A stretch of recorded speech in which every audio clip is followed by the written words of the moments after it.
하나님 말씀 받겠습니다. 하나님 말씀은 시편 128편 1절부터 6절까지 말씀입니다. 구약성경 시편 128편 1절부터 6절까지 한 절씩 교독하도록 하겠습니다. 제가 한 절 읽고 여러분들이 한 절 읽었으면 좋겠습니다. 시편 128편 1절부터 6절까지입니다. 여호와를 경외하며 그 도에 행하는 자는 여호와를 경외하며 그 도에 행하는 자마다 복이 있도다. 내가 내 손이 수고한 대로 먹을 것이라. 내가 복되고 형통하리로다. 내 집 내 실에 있는 네 아내는 겨실한 포도나무 같으며 내 상에 둘린 자식은 어린 감람나무 같으리로다. 여호와를 경외하는 자는 이같이 복을 얻으리로다. 여호와께서 시온에서 내게 복을 주실지어다. 너는 평생에 예루살렘의 복을 보며 내 자식의 자식을 볼지어다. 이스라엘에게 평강이 있을지어다. 아멘. 오늘 본문을 중심해서 시온에 올라가는 자의 복이라는 제목으로 말씀을 증거할 때 시온의 복을 받아 누리시기를 축복합니다. 인사하겠습니다. 시온의 복을 받아 누리는 한 해가 됩시다. 시작.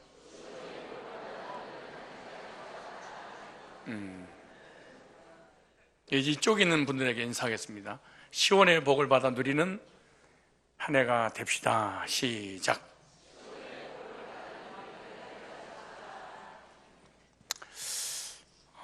여러분들은 하나님이라고 부르면서 하나님에 대한 어떤 개념을 갖고 부르십니까?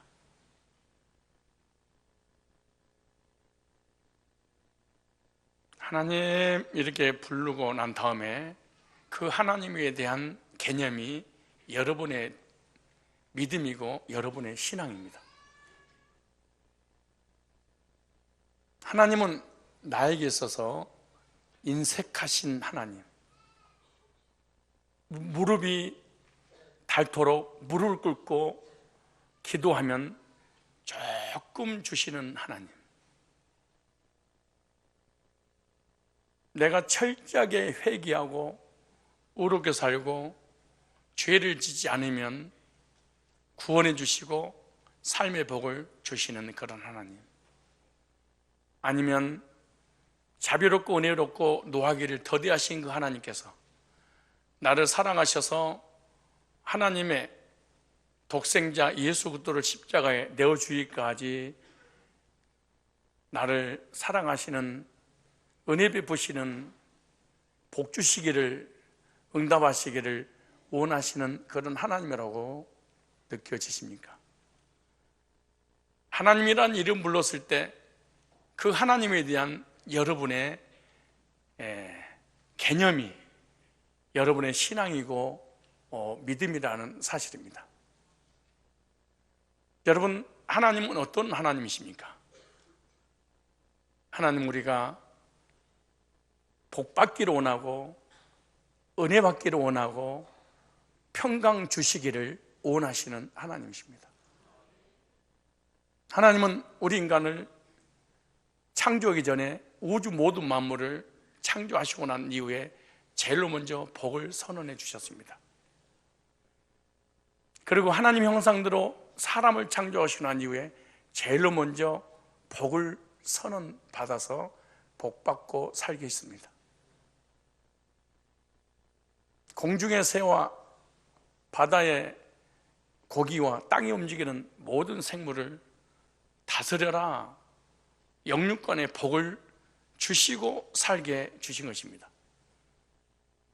믿음의 조상 아브라함 부를 때 제일로 먼저 너는 복의 근원이 될지라, 내 이름을 내가 창대케 하리라, 너를 번성케 하리라, 먼저 복을 주시면서 주님께서 부르시고 인도해 주셨습니다. 오늘 저와 여러분들을 하나님께서 사랑하시고 택하시고 지금까지 이끌어 주신 것은 바로 복을 주시기 위한 하나님의 은혜와 하나님의 사랑인 것입니다. 인간은 하나님의 복을 받아야 살 수 있는 존재입니다. 인간이 하나님께 주시는 복을 받지 못하면 살아갈 수 없는 그런 존재인 것입니다. 그래서 구약이든 신약이든 하나님 백성들을 택하시고 난 이후에 그 백성들에게 축복하기 위해서 세운 직분이던데, 구약에는 제사장이고 신약에는 이 목회자들입니다. 민수기 6장에 보면 하나님께서 제사장을 세우셔서 백성들에게 이렇게 축복하라고 명령했습니다. 나는 너를 지키시기를 원하고 복 주시기를 원하고 은혜 베푸시기를 원하고 평강 주시기를 원한다고 축복해라. 그럼 내가 그들에게 복을 주리라. 이렇게 말합니다. 신명기 같은 모세의 설교에 보면 하나님의 말씀을 전하고 예배 끝날 때 강단에서 여호와의 이름으로 두 손 들고 축복할 때 하나님께서 그 축복의 소리를 들으시고 백성들에게 복을 주셨습니다. 신약에도 목회자를 세운 목적이 뭐냐? 성도들에게 복음으로 축복하라, 축복해라, 그리고 삶도 축복해라. 그럼 내가 복을 주리라. 이렇게 말합니다. 목회자뿐만 아니라 베드로전서 2장 5절이나 베드로전서 2장 8절을 말씀 보니까 구원받은 모든 성도를 향해서 왕같은 제사장들이라 이렇게 말합니다. 저와 여러분들은 왕같은, 세상에서는 왕이고 교회에서는 하나님께 예배드리는 제사장들이라 이렇게 말합니다. 제사장들은 왕에게, 제사장들은 백성들에게 축복하는 직분을 가진 것입니다. 그러므로 이 시간에 여러분이 가정의 제사장이라면 가정에서 가족들에게 축복을 하시고, 그리고 자기가 제사장이라는 신분이 확신하다면 왕같은 옆에 있는 성도들에게 예수 이름으로 축복하면 하나님께서 복을 주실 것입니다. 여러분, 사랑하는 가족과 일가 친척 또 믿음의 형제 자매들에게 축복할 때가 많습니까? 원망불평하고 저주를 퍼부을 때가 많습니까? 우리 이상하게 축복에 대해서 아주 인색할 때가 너무 많아. 그런데 상대방을 비방하고 판단하고 정죄하고 이런 중상모략하는 일에는 아주 솔선수범을 하는데, 이상하게 축복하는 데는 왜 그렇게 인색하는지. 여러분, 아내가 남편을, 남편이 아내를, 부모님이 자녀를, 자녀는 부모를 정말로 축복을 해야 되거든요. 그런데 축복하는 것보다도 혼내고 징계하고 때리고 책망할 때가 더 많아. 우리 옆 사람에게 예수 이름으로 자기가 제사장이기 때문에 축복하는 시간을 갖도록 하겠습니다. 자, 1시간 동안 마음 놓고 축복할 수 있어요. 옆 사람에게 축복하세요. 여러분 생각나는 대로. 왜 축복이 안 나오냐? 축복해 본 적이 없어서 그래. 왜 축복한 적이 없냐? 내가 제사장이라고 안 믿어져서 그런 거야. 내가 축복하면 상대가 복을 받는데, 이 시간에 여기서 옆 사람에게 축복하고 그것이 습관이 돼서 집에 가서 가족들에게 축복하시기 바랍니다. 자, 양쪽 좌우로, 자, 이 시간에 2019년도 시온의 복을 받아 누리는 최고의 해가 되기 위해서 우리 옆 사람에게 영적인 복이든 하늘의 신령한 복이든 땅에 기름진 복이든 물질의 복이든 본성의 복이든 창대게 되는 복이든 건강의 복이든 자녀의 복이든 물질의 산업의 복이든 하나님께서 2019년도 복 주실 것입니다. 이렇게 선언을 축복하세요. 자, 축복 시작. 그래서 저와 여러분들은 축복하는 하나님의 종으로 불렀기 때문에 축복하는 대로 하나님이 주실 줄로 믿습니다. 성도는 복을 받을 사람입니다. 그리고 복을 받은 사람입니다. 그리고 계속해서 하나님께서 복을 주실 것입니다. 그러나 하나님의 복은, 따라서 합시다. 하나님의 복은 영적 원리와 원칙에 의해서 받게 된다. 하나님 우리에게 복 주시기를 원합니다. 은혜 베푸시기를 원합니다. 평강 지키시기를 원합니다. 번성하고 창대게 되고 건강하기를 원하십니다. 그런 원리가 있습니다. 그리고 원칙이 있습니다. 하나님의 말씀을 통하여 복받는 원리를, 원칙을 깨닫고 실제로 시온의 복을 받아 누리는 한 해가 되셨으면 좋겠습니다. 오늘 본문에 나오는 시편은요, 오늘 배경 설명을 잘 이해해야만이 시편 128편을 이해를 합니다. 배경 설명을 이해를 못하면 시편 128편이 하나의 문자로 끝나버리게 되고, 왜 이런 말씀을 기록했는가 우리가 지나쳐버릴 수가 있어요. 이스라엘 백성들이 여리고에서 예루살렘 성전으로 올라가면서 부르는 시입니다. 그러니까 교회 도착해서 부르는 시가 아니고 교회 오기 전에 예배 드리기 위해서 집에서 출발하는 성도들의 마음의 상태다. 이 믿음의 상태예요. 이스라엘 백성들은 절기 때마다 예루살렘 성전에 올라가 절기를 지키면서 제사를 드렸는데 여리고에서 예루살렘까지 약 24km 정도 됩니다. 여리고는 해수면보다 200m 낮은 위치에 있는 그런 도시입니다. 반면에 예루살렘은 해발 900m 위치했습니다. 이곳은 바로 시온산, 하나님의 성전 시온이 있는 그런 곳입니다. 그래서 유대인들은 여리고에서 예루살렘을 올라가면서 그러는 거예요. 시편을 불렀는데 이 올라가면서 얼마나 힘들고 지쳤겠습니까? 그런데 가기 전에, 시온에서 제사 드리기 전에 이스라엘 백성들의 마음의 상태입니다. 하나님께 가기 전에 감사하면서 찬양하면서 영광 올려드리는 이유가 뭐냐? 좀 있으면 하나님 만나서 내 인생의 모든 문제를 다 해결받을 거야 라는 기대 속에서 가기 때문에 지치고 피곤하고 힘들지 않았던 것입니다. 유대인들은 하나님을 섬기기 위해서 힘들고 지쳐서 드디어 성전에 도착하게 하게 됩니다. 그러면서도 기쁘고 감사 찬양의 고백이 오늘 본문에 나옵니다. 그렇다면 이제 우리들도 예배 때마다 주님을 만나러 오는 것입니다. 왜 여러분 예배에 대한 감격이 없을까요? 그리고 예배 시간에 왜 말씀에 대한 기대가 없을까요? 축복에 대한 기대가 없을까요? 왜 교회 오자마자 눈이 감길까요?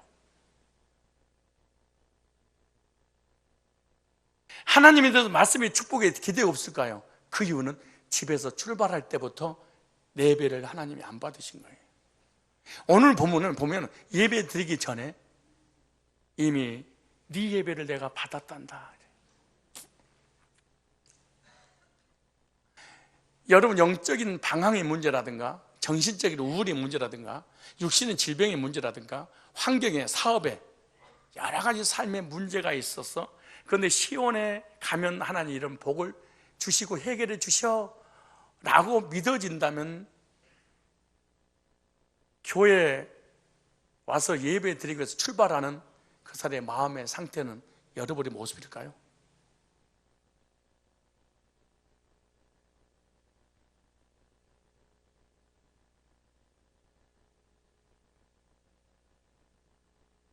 내가 질병이 걸렸습니다.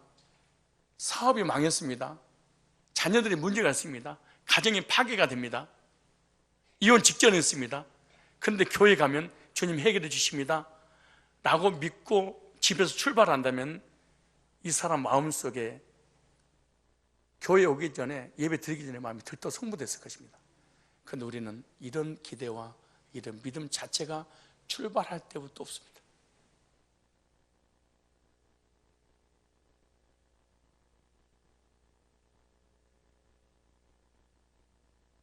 그래서 예배에 대한 감동이 없습니다.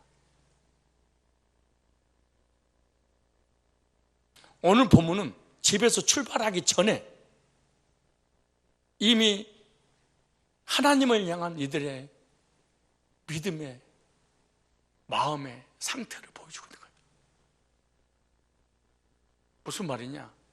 집에서 출발할 때 예배를 받으신 하나님이 여기서도 받지 않는 거예요. 왜냐? 그 하나님에 대한 기대가 없습니다. 왜 기대가 없냐? 믿음이 없으니까. 우리는 예배 드리기 전에 예배에 대한 기대와 감사를 가지고 흥분된 들뜬 마음으로 교회에 출발해야 될 것입니다. 좋으신 하나님, 사랑의 하나님, 나에게 무슨 말씀을, 어떤 복을 주실 것인가 기대를 가지고, 그리고 우리는 하나님 말씀을 듣기 위해서 모입니다. 또한 하나님께 감사와 예배를 드리고 이 예배를 통해 구원에 대한 감격과 제3의 은혜를 기억하면서 우리는 집에서 출발하는 것입니다. 이 시간 말씀을 통해서 우리가 받을 복이 무엇인지 깨닫는 시간이 되었으면 좋겠습니다. 시온에 올라가는 자가 받을 복. 시온 올라가면 하나님 이런 복을 주실 거야 라고 출발한대.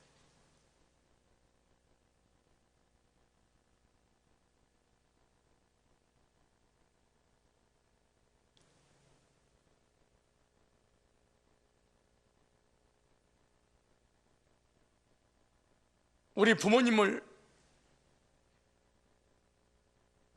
만나기 전에 부모님 만나면 내 인생의 모든 문제, 시련, 환난, 고난, 고통, 나의 삶에 얽히고 섞였던 거 아버지가 다 해결해 줄 거야 라고 믿고 아버지를 만난다고 하면 그 사람의 마음은 어떨까요? 그분이 얼마나 고마울까요? 마찬가지입니다. 24km 떨어진 예루살렘을 향해서 올라가는 성도들의 부푼 가슴에 고백이 시편 128편입니다.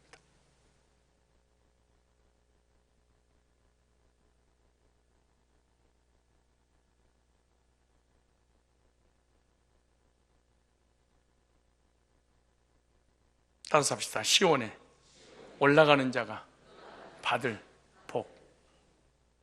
2019년도 성성교회 성도들에게, 공동체에게 하나님은 시온의 복을 약속해 주셨습니다. 첫째, 시온의 복을 받으려면 시온의 요소가 있습니다. 요소란 말은 하나만 빠져도 시온 교회가 될 수 없다, 그 말이죠.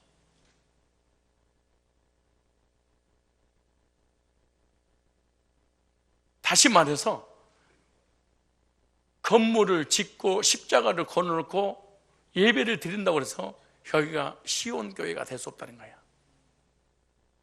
시온의 역사, 시온 교회가 되려면 5가지 요소가 있어요. 첫째, 시온은 구속의 복음이 선포되는 것을 시온이다 이럽니다.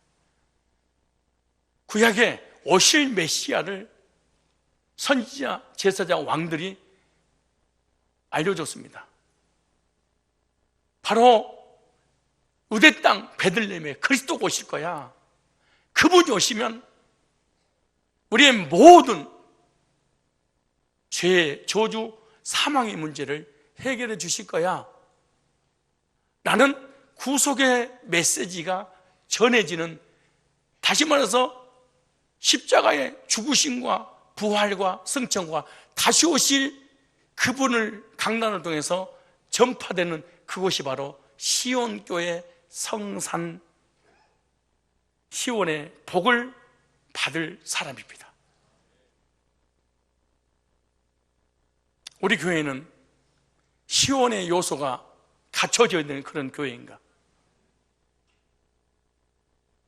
나를 위하여 죽으시고 부활하셔서 사망의 문제 해결하시고 영생을 주신다고 약속의 말씀을 선언하고 있는 그런 교회인가? 첫 번째 요소입니다. 두 번째 요소입니다. 시온이 되려면 속죄가 있는 곳입니다. 구약의 이스라엘 백성들이 예루살렘에 가서 제사 드릴 때 그냥 제사 드린 게 아니고 양을, 짐승을 잡아서 그 피를 가지고 휘장에 뿌리면서 죄를 용서받은 것입니다. 이 양의 피는 언젠가는 예수님이 오시면은 이 양처럼 피를 흘려서 죽으심으로 내 죄를 용서해 주실 거야. 그래서 단번에 영원히 온전히 내 죄를 용서해 주실 십자가를 바라보면서 그들은 죄 문제 해결받았습니다. 신약도 마찬가지입니다. 강단을 통해서 속죄의 복음이 전해 있어서 그 복음을 듣고 죄 문제 해결되고 구원의 확신을 갖게 하는, 이것이 바로 두 번째 시온의 요소인 것입니다. 죄사의 메시지가 전해지지 않고 율법의 메시지가, 행위의 메시지가, 책망의 메시지가, 저주의 메시지가 이렇게 전해지는 것은 아무리 십자가를 걸어놓는다고 해서 시온이 될 수 없습니다. 죄인이 복음을 듣고 죄산 받고 의롭게 되는 그런 경험을 하게 하는 그런 교회가 시온교회 성산, 이곳에 하나님께서 임재하사 복을 주는 것입니다. 세 번째, 제사가 있는 곳입니다. 뭐가 있는 곳? 구약에는 예루살렘에 와서 제사를 드렸습니다. 오늘 신약에서 교회에서 예배 드리는 곳이죠. 그런데 십자가를 걸어놓고 말씀을 전하고 이렇게 성도들끼리 교제를 나누고 찬양을 하는데 뭐가 없냐? 예배의 행위가 없습니다. 예배가 없는 것은, 이것은 시온 교회가 성산이 절대로 될 수 없는 것입니다. 하나님께서 우리 인간을 창조하신 목적, 우리를 구원하신 목적이 뭐냐? 예배를 받으시려고. 이스라엘 백성도 24km 떨어진 곳에서 예루살렘에 오는 목적이 뭐냐? 예배를, 제사를 하나님 앞에 드리려고. 이것이 교회입니다.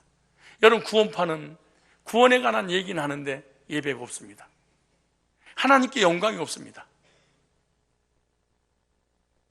이 사람들은 하나님께 예배 드리지 않습니다. 사람에게 예배를 드리죠. 사람을 신으로 섬기기 때문에 그러는 것입니다. 우리가 전능하신 창조주 하나님께서 예수님을 통해서 오늘 우리를 구원했다면 그 하나님께 예배 드린 것이 마땅한 것입니다. 정리해 볼까요? 구속의 복음이 선포돼서 내가 죄사함 받은 적이 있다, 이 사람들은 예배 드릴 수밖에 없습니다. 그런데 구속의 복음을 통해서 죄사함 받은 적이 없으니까 그 하나님을 향해서 예배 드리고 싶은 생각이 없습니다. 예배를 드리더라도 시간이 좀 짬이 나면 드리고, 언제든지 예배 우선순위가 구원받지 못한 사람 바뀝니다.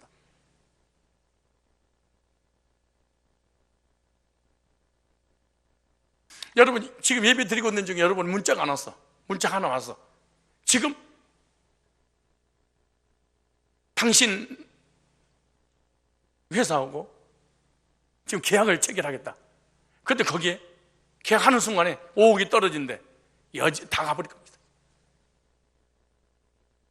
하나님은 언제든지 우리들에게 우선순위에 밀리시는 분.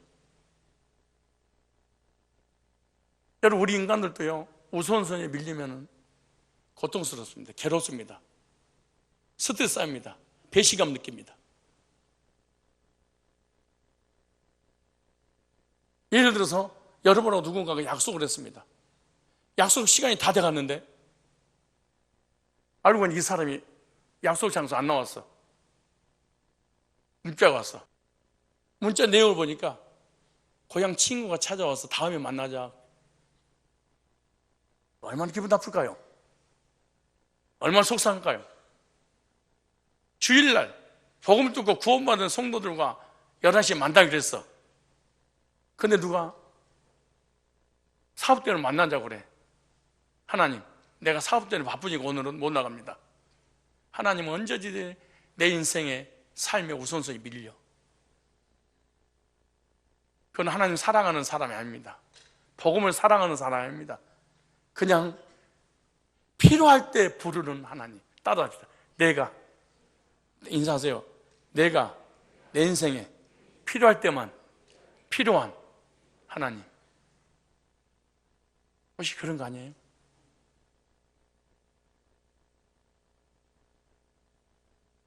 마치 하나님이 내 인생에 도깨비 망망이가 되어줬으면 좋지 않겠습니까? 자녀, 물질, 건강, 사업, 문제 있으면 언제든지 하나님은 이 손으로 물려버리는. 그래서 하나님을 찾아. 왜? 내가 지금 내 현실에 그분이 필요하니까. 근데 뭔가 해결됐어. 여지없이 주님을 또 이 손으로 물려. 하나님 섭섭하실 거라고 생각합니다. 시온이 어떤 교회냐? 마음에 시온이 임한 사람은 어떤 사람이냐? 우선순위의 예배를 드릴 줄 아는 사람입니다. 네 번째, 시온 어떤 곳이냐? 교회는 어떤 곳이냐? 시온의 복을 받을 성도는 어느 교회에 다니냐? 언약이 선포되는 것입니다. 시온은, 성전은 하나님의 언약의 말씀이 증거 장막, 증거 궤가 있습니다. 하나님의 말씀이 선언되는 것이고, 그 말씀을 통해서 성도들은 나에게 주신 약속을 붙잡고 하나님과 계약을 체결하고 복받는 것이지요. 왜 성도들이 말씀에 대한 반응이 없을까요? 약속이 뭔지를 몰라서.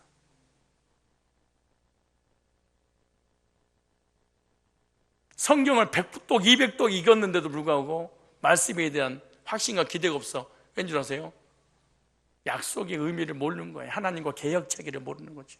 구약, 옛날에 한 약속, 신약, 새롭게 한 약속.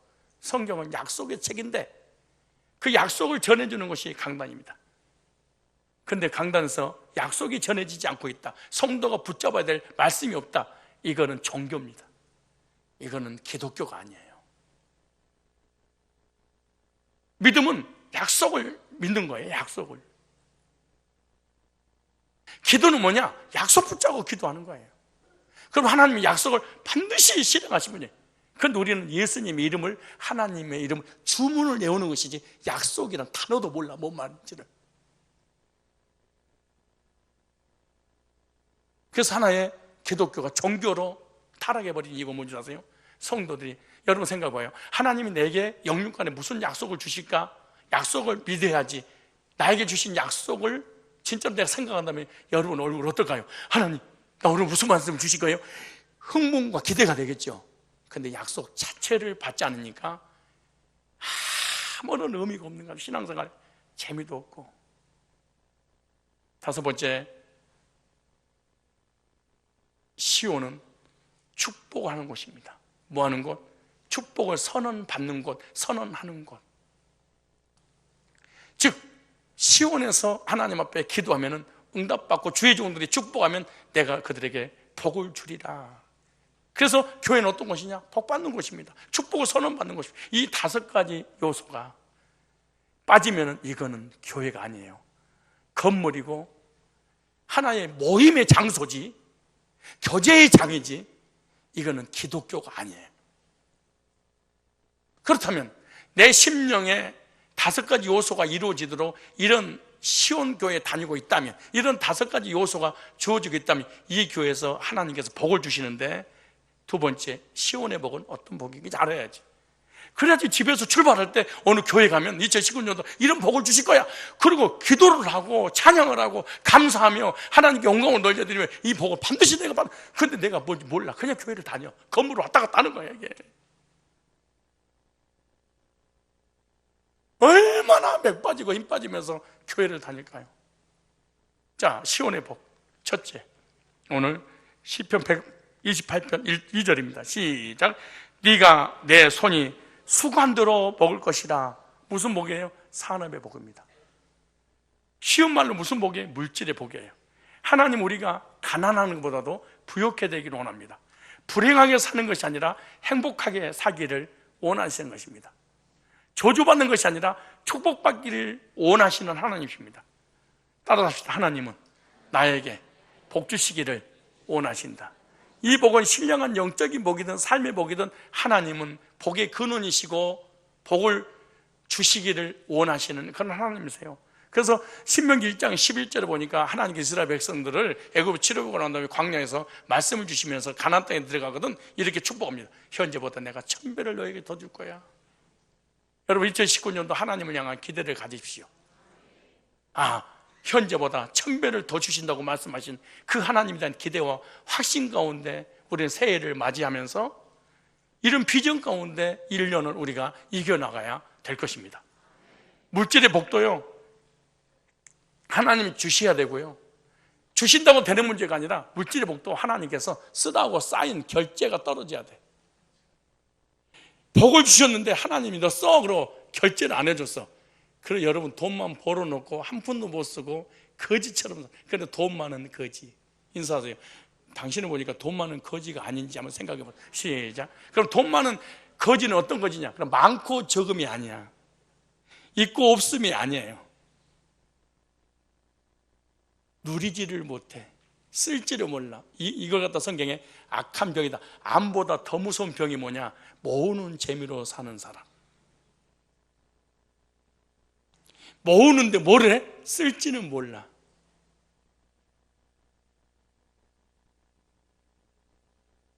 주유소 사장이 얼어 죽었다는 소식 들어보셨습니까?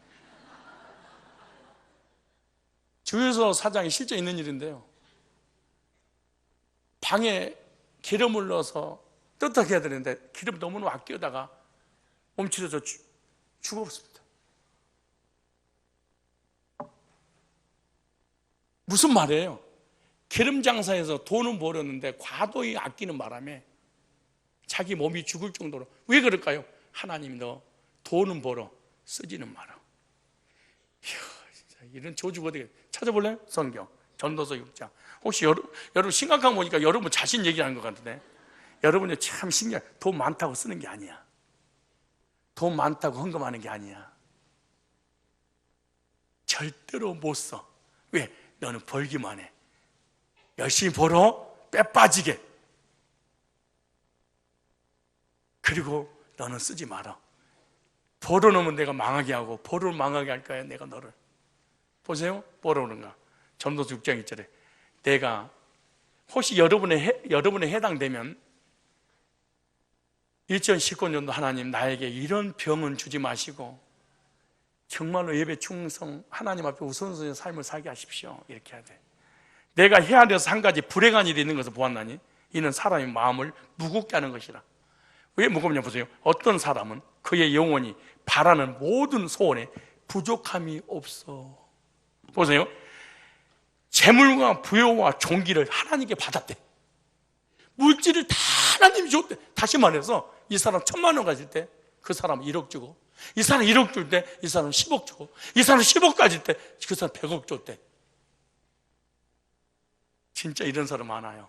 여러분, 우리 교회에 불만이 있고 원망불평 제일로 잘하는 사람 누군 줄 아세요? 제일로 우리 교회에서 돈 많은 사람들. 참 신기해요. 희한하지. 거의 월세 전세 이지고 사는 사람은요, 하나님 여기까지 인도하셨군요. 경계를 전하셨군요. 하나님 있으면 있는 대로, 없으면 없는 대로, 있으면 있는 대로 11조하고 없는 대로 11조하고 감사합니다 이렇게 살아. 이야, 돈 있는 사람은요 절대로 못 써. 그리고 쓸 때쯤 되면 망하고, 또 쓸 때쯤 되면 벌어놓고 또 쓸 때쯤은 또 사고 쳐서 망하고. 이걸 무슨 병이냐 그래. 악한 병 들었다. 암보다 더 무서운 병이다 그래. 무슨 말이에요? 하나님이 결제를 안 해줘. 사인을 안 해줘. 무슨 말이에요? 경리가 돈을 수십억 수백억 가지고 있어. 누구 거? 회장 거. 자기가 못 써. 누가 결제 내려야 돼? 회장님이. 너 돈 벌었니? 써. 그래야 쓰는 거야. 위에 목사님이 돈 있는 사람한테 아부 안 하는 줄 아세요? 이 주권을 믿으니까. 내가 돈 있는 사람한테 신방하고 전화하고 문자하고 아부한다고 해서 돈 내는 게 아니야. 헌금하는 게 아니야. 신앙생활 잘하는 게 아니야. 하나님이 사인을 딱 내려줘야 돼. 아부 않습니다 저는요. 전혀 아부하지 않습니다. 그리고 믿지도 않습니다.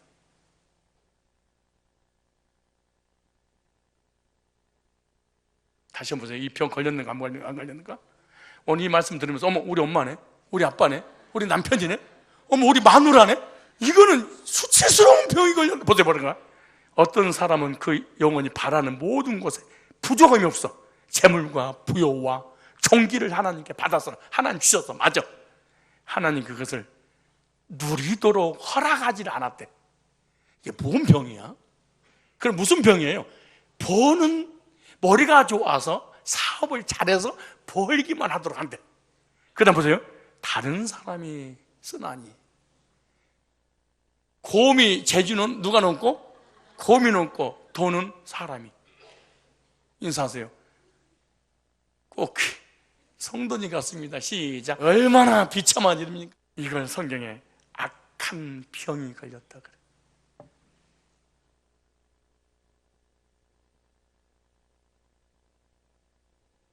나는 하나님께 주시면 너무 잘 써서 안 줘.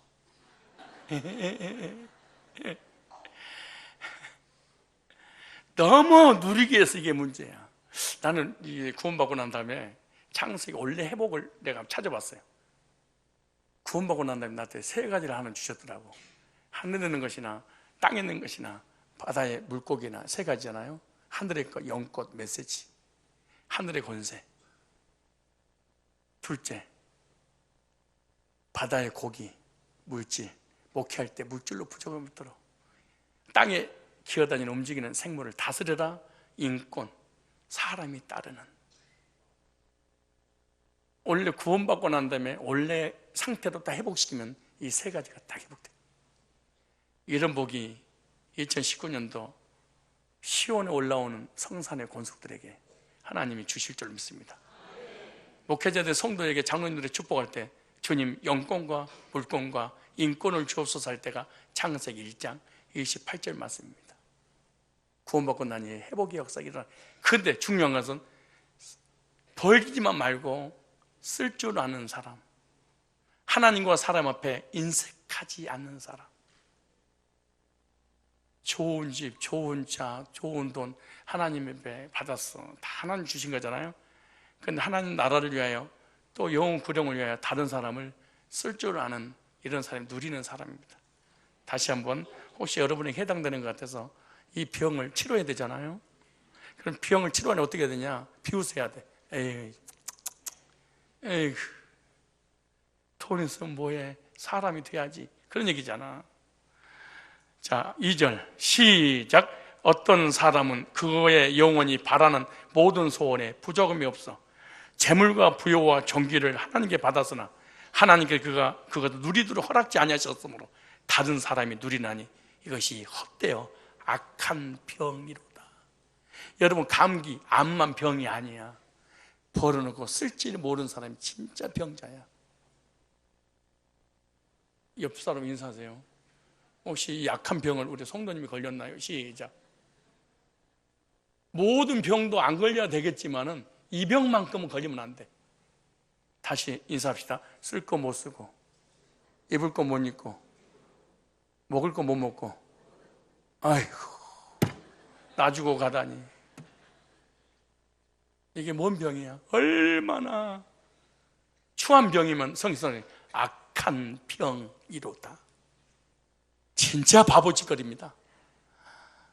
여러분, 먹을 거, 입을 거, 마실 거 다 하늘에서 가지고 태어나면 되잖아요. 그럼 어떻게 내 건 내가 챙기고 떠나. 밀어놓으시. 그럼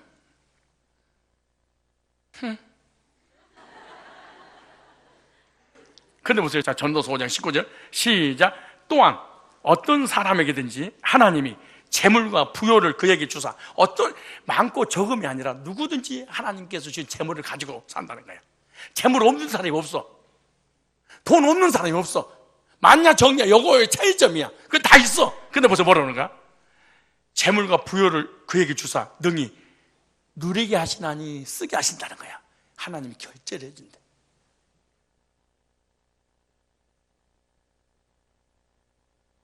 인사하세요. 모으는 재미로 살다 죽을래요? 쓰는 재미로 살다 죽을래요? 시작. 무슨 재미로? 쓰는 재미로. 근데 못 써. 왜? 돈에 미쳐있기 때문에 못 쓰는 거야. 다시 보세요. 19절에 또한 어떤 사람에게든지 하나님이 재물과 부요를 그에게 주사 능히 누리게 하시며 제 몫을 받아 수고함으로 즐거우게 하신 것이 하나님의 선불이다. 구원만 선물이 아니고 하나님이 복을 주시는데 네가 벌어들인 돈 있지? 네가 쓰면 살아. 이걸 선물로 받아야 된다는 거야. 여러분, 선물 받은 것 같아? 악한 병 받은 것 같아? 악한 병이 걸린 것 같아요? 아니면 하나님은 선물 받은 것 같아? 이 말씀을 듣는 순간에 눈물을 흘리면서 회개하면서 이런 진짜 더러운 병을 내가 걸렸냐고 해야 되는데 여러분 얼굴 보니까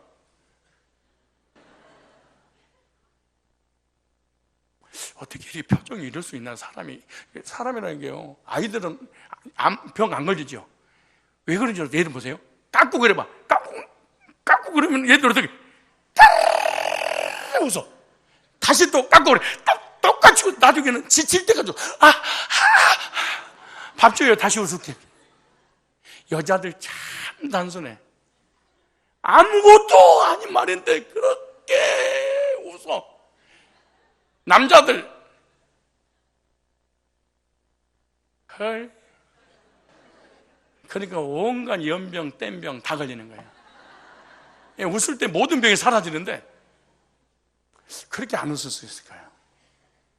우리 인간에게 하나님 주신 눈물과 웃음, 울 때 실컷 웃고 웃고 싶을 때만 웃게 해야 되는데 생존 반응이 없어. 이게 목석이야 무슨 돌멩이야, 이게 도대체가 이게 사람이야 이게. 다시 오늘 이 말씀이 너무 좋으니까 여러분에게 이런 말씀이 임해야 돼. 19절 시작. 또한 어떤 사람에게든지 하나님 재물과 부요를 그게 주사 등에 누리게 하시며 제 몫을 받아 수고함으로 즐거워 하신 건 하나님 뭐라? 선물이라. 근데 참 신기해요. 여기서 이제 산업의 복에 관한 조금만 이제 정리 한번 해볼까요? 하나님께서 물질을 나에게 많이 주셨어. 근데 하나님이 주신 물질은요, 근심을 겸하여 주지 않는데, 그 물질을 가지고 걱정하고 염려하고 불안하고 이혼하고 싸우고 막 갈등을 겪고 괴로워하고 물질 지키려고 몸부림을 이렇게 안 주신대. 신기하죠? 하나님이 사랑하는 자녀에게 주신 재물은 근심과 합쳐서 준 게 아니고 마음 놓고 편안하게 쓰도록 주시는구나. 찾아볼까요? 잠언서 10장 22절. 만약에 여러분들이 복을 받았는데 늘 물질 때문에 막 지키려고 근심하고 염려하고 막 이런다, 그는 저주입니다. 찾아보세요. 10장 22절에 여호와께서 주시는 복은, 하나님이 주시는 복은 사람을 부하게 하되 부자로 만들 때 근심을 겸하여 주시지 아니하리라.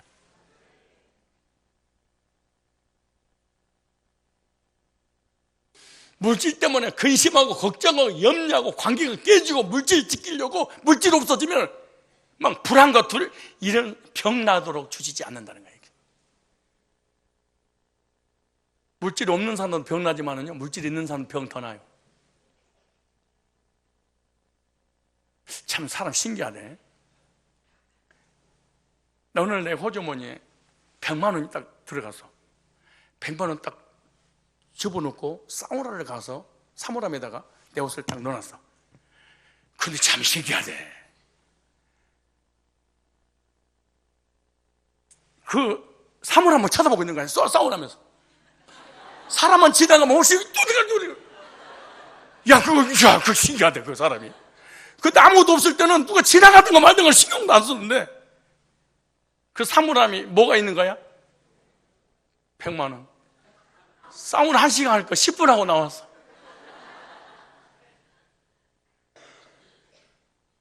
여러분, 헌금 설교할 때 가장 힘든 사람이 누군지 아세요? 돈 있는 사람. 견딜 수 없는 고통입니다. 그래서 헌금 설교 교회를 떠납니다. 왜? 있는데 믿음 없으니까 드릴 수는 없어. 그런데 사람들이 알아. 괴로운 거예요. 그래서 떠나는 거예요. 그 없는 사람은 얼마나 가서 없는데 드릴 것이 없는데, 주님 드릴 것 없이요, 이 몸 드립니다. 주의 아버지 내 복 받아주세요. 그러니까 웃고 즐기는 거야. 근데 돈 있는 사람 웃음이 안 나와. 왜? 돈 내놔라. 지켜야 돼. 늘 근심. 예배 드려도 근심, 기도해도 근심, 사람 만도 근심, 모든 범사에 근심이야. 근데 하나님께서 주신 선물은 근심. 예를 들어 이런 거지. 우리 아들이 이번에 휴가 나왔는데 자고 있는 것만 2번 보고 갔습니다. 휴가 나오나 군대에서는 안 나오는 게 좋은데, 오면 놀러 다니. 그러니까 나는 저녁에 가면 걔는 밖에 나가 계시고 나오면 걔는 주무시고 계시는 거야. 근데 아들이잖아. 아들에게 용돈을 딱 주면서 근심을 겸하게 주는 예를 든 거야. 딱 주면서 그런 거예요.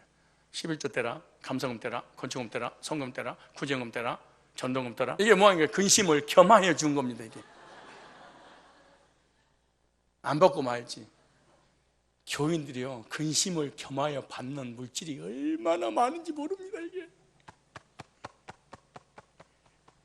돈 때문에 자기 마음을 찔르고 가족을 찔르고 남편을 찔르고 아내를 찔르고 자녀를 찔르고 부모님을 찔르고 돈 때문에 관계 딱 근심을 겸하여 내가 주었느니라. 왜? 너는 돈을 위해서 살기 때문에. 우리 교회는 이런 사람 한 사람도 있을 줄로 믿습니다. 그러니까 이 말씀 전하지. 그리고 여러분, 물질만 하나님께서 주시는 것이 아니라 건강도 주시기를 원하셔. 뭣도? 건강도 원한다. 여러분이 하나님을 향해서 이런 믿음의 고백을 가져야 됩니다. 하나님은 나에게 복 주시고 복을 받아서 누리기를 원하시는 하나님 선물이구나. 이 하나님의 개념을 딱 정리해야 돼. 이렇게. 그리고 교회 올 때마다 하나님 나에게 이런 삶의 복을 주실 거야, 이렇게 기대해가지고. 두 번째, 시온에 올라온 자에게 올라오면 어떤 복을 주시냐. 오늘 다시 시편 118편 2절에, 오늘 이거 2절도 못할 것 같네요. 자, 2절에 네가 네 손이 수건으로 먹을 것이라. 두 번째, 네가 복되고 형통하리로다. 형통의 복입니다. 형통이라는 토보라는 단어인데요, 복지, 번영, 이익, 좋은, 선한 이런 뜻인데, 이스라엘 백성들이 출애굽에서 광야를 지나는 것이 성경 형통이라고 그래요. 하나님이 함께하는 게 형통이에요. 그러니까 하나님이 나를 향한 계획이 섭리 가운데 이루어지는 것을 형통, 그렇게 말하는 거예요. 형통을 하나님께서 허락하시는데 어디에서? 시온에서. 근데 그 형통이 뭐예요? 하나님이 나를 향한 계획이 있는데 삶 가운데 뭐 하는 거? 성취. 그러니까 이스라엘 백성이 애굽에서 나와서 가나안 땅에 들어가는 것이 뭐예요? 형통이야. 요셉이 형들에게 핍박받아서 애굽으로 노예로 끌려가서 나중에 감옥에 들어가서 총리되는 그런 과정을 뭐라고 그래? 형통이라고 그래. 그러면서 가난하고 병들고 힘들고 망하고 이런 사람들을 정죄하고 판단하고 믿음 없다고 이렇게 하면 안 돼. 왜냐? 하나님께서 뭐 하고 있는 거야? 형통의 길로 인도하고 있는 과정이야. 왜? 그 고난과 시련이 없이는 하나님 안 돌아오고 구원 못 받고 하나님 섬길 수 없으니까 하나님 환경을 조성하는 건데, 거기다 대고 믿음이 없어서 복을 못 받는다고 그랬었고 막 이러면은 하나님 앞에 도리어 얻어맞게 돼 있어. 그래서 로마서 8장 28절에 보면 하나님께서 하나님 택함받은 백성을 이렇게 말합니다. 하나님을 사랑하는 자, 그 뜻대로 부르심을 입은 자들에게 모든 것이 합력하여 선을 이루시니라. 지금 무슨 말이에요? 화가 복이 되고 해가 선이 반드시 잘 되도록 하나님께서 형통케 해주신다는 약속입니다. 어디에서? 시온에서. 시온 올라가면서 그렇게 불러야 돼. 아, 하나님은 나에게 형통케 되는 복을 주시는구나. 무슨 복을? 형통의 복을. 또 무슨 복을? 산업의 복을. 무슨 복을? 물질의 복을 누리도록 하시는 분이라. 이런 기대를 가지고 와야지. 교회 와서 하나님께서 건강도 주시는. 자, 세 번째 무슨 복이냐? 시편 128편 3절에 봅니다. 내 집 내 실에 있는 네 아내는 결실한 포도나무 같으며 내 상에 둘린 자식은 어린 감람나무 같으로다. 세 번째 가장 중요한 복이죠. 자, 산업의 복과 형통의 복은 개인의 복입니다. 그 개인의 복들이 모여서 가정을 이루었어. 가정의 복이에요. 가정의 아내가 결실한 포도나무 같으며, 포도나무 같은 복을 받으며 자식은 어린 감람나무 같은 복을 받으라, 이렇게 말하잖아요.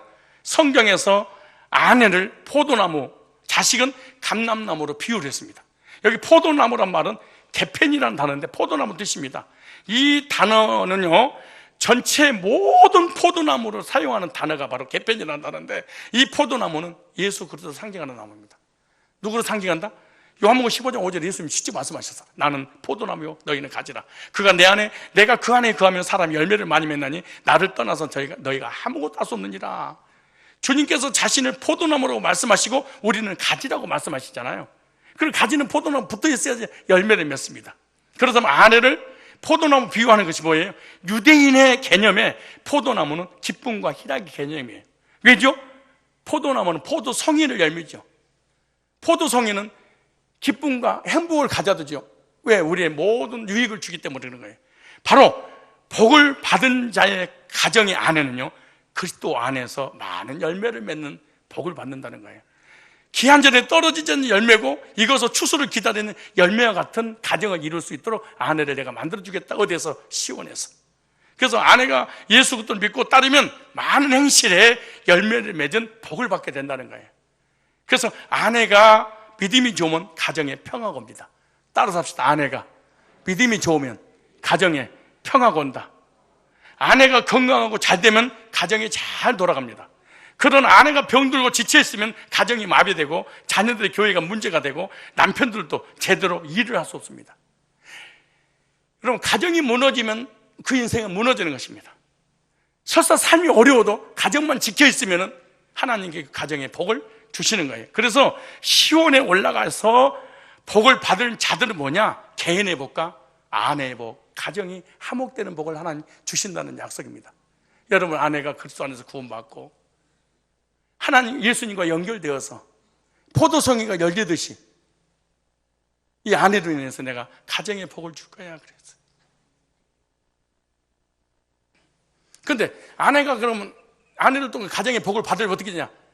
남편이 어떻게 해야 돼? 영적으로 하나님과의 관계 속에서 복을 받아야 돼. 참 신기해요. 교회 성도들이 교회 왔다 갔다 하는 것을 보면요,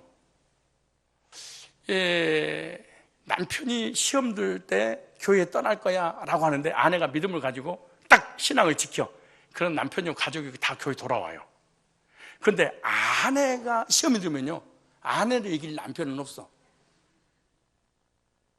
아내는 절대로 못 이겨. 그러니까 아내가 구원받고 교회관이 분명하고 믿음을 딱 지키면은 가족은 다 복음만 해서 신앙생활 할 수 있는 거야. 그 다음에 감람나무, 이 자이트라는 단어인데 올리브 기름 얘기하는 거, 올리브 나무. 이 감람나무도 예수도 상징하는 나무인데 이 무슨 말이냐? 하나님께서 가정에 어린 자녀들을 감람나무에 비유하고 있는 것은 예수와 접붙임을 받아서 구원받은 하나님의 백성이 되었다는 것을 나타내는, 즉 주 예수를 믿으라. 그럼 너 안에 집에 구원 얻으리 자녀들이 다 예수 안에서 거듭나게 될 거라는 거예요. 지금 무슨 말이냐? 자녀들이 율법의 종, 행위의 종, 신비주의의 종, 인본주의의 종, 그리고 이단의 종 노릇 하지 않냐고 복음 안에서 하나님을 섬기도록 하나님이 시온의 복을 주신다는 약속입니다. 그래서 자녀들이 그리스도 안에서 구원받고 예수 그리스도를 따르면서 신앙생활 잘하게 하는 되는 복, 이게 무슨 말이에요? 가정의 복입니다. 자녀가 세상에서 똑똑하고 잘 나가는 것이 중요한 게 아니고 부모님이 믿음을 딱 가지고 있으면 자녀들을 구원받게 됐어. 그런데 부모님들이 구원받은 적이 없으니까 자녀들이 하나님을 돌아온다는 게 불가능한 일이야, 이게. 그러나 시온에서 하나님께서 뭐 하실 것이다? 복을 주실 것이다. 무슨 말이야? 시온에서 하나님께서 가정을 회복시키고 자녀를 복을 불러서 거듭나도록 인도해 주실 것이다. 이게 가정의 복입니다. 그렇다면 이제는 우리는 내 가정에 아내와 남편과 가족들을 위해서 신앙의 아름다운 열매를 보여줘야 되고 그 열매를 통해서 가족들이 하나님 앞에 돌아오게 될 줄로 믿습니다. 여러분, 가정도 하나님 지켜주셔야 됩니다. 내가 가정을 지킬 거예요, 아내를 지키고 남편을 지킬 거예요, 자녀를 지킬 거예요, 이런다고 지키는 게 아니에요. 하나님이 지켜주셔야 됩니다. 20층에서 살던 부부가 문제로 인해 싸움이 벌어졌어. 너무너무 화가 나니까 아내가 창문을 열고 20층에 뛰어내버리는 거예요. 20층에서. 그러니까 아들이 있다가 엄마 없이는 못 살아. 그리고 엄마 따라 또 떨어져 버린 거예요. 그러니까 남편이 있다가 처자식 버려놓으면 무슨 꼴로 살아? 같이 떨어졌어. 세 사람이. 내려가 보니까 한 명도 안 죽었어. 그러니 이거 그런 기적 같은 일이 일어나. 알고 보니까 이 아내는 바람난 여자였어. 그리고 아들을 보니까 비행 청소년이야. 남편을 보니까 제비족이야. 그래서 한 사람도 안 죽었대. 여러분의 자녀들 이런 가정을 만들어야 되겠습니까?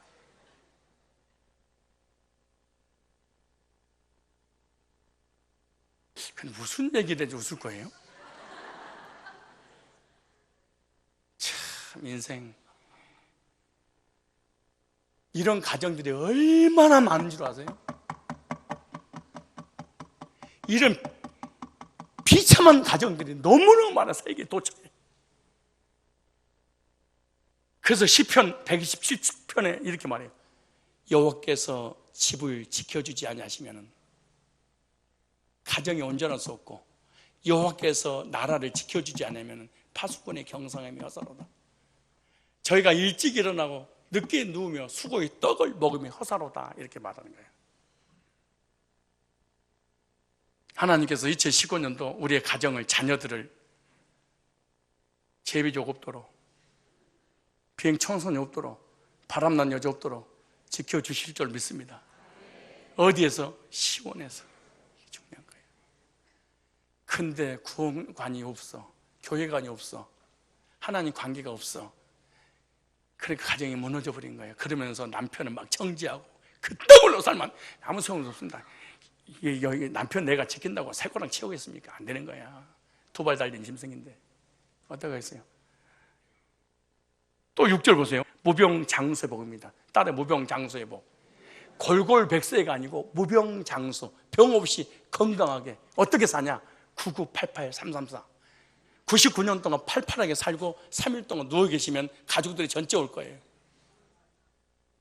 가족들 다 울고 보고 난 다음에 4일 만에 다시 일어나서 사명 감당하기 위해서 모세 나이까지 살도록 하나님께서 2019년도 성산교회 시온의 복을 무병장수의 복입니다. 강건하면은 우리 인간 70인데 강건은 80이라고 하잖아요. 그런데 자기 나이 0.7을 좀 곱하래. 내 나이 60이야. 0.67은 42. 42살이야. 그럼 내가 얼마나 무병장수 살아야 된다는 거예요. 그러니까 나는 자동으로 모세의 나이 120년 충분히 살 수 있는 거예요. 70, 80이면 떠나야 돼. 그런데 사명 있는 사람은 40년 연장시킨다는 거야. 여러분 혹시 죽거든 그렇게 얘기하세요. 사명 끝난다. 그러고 가버리는 거지. 근데 내가 왜 안 죽지? 사명 감당이 되는구나. 이렇게 생각하면 되지. 하나님께서 무병장수의 복을 주신다고 약속하시.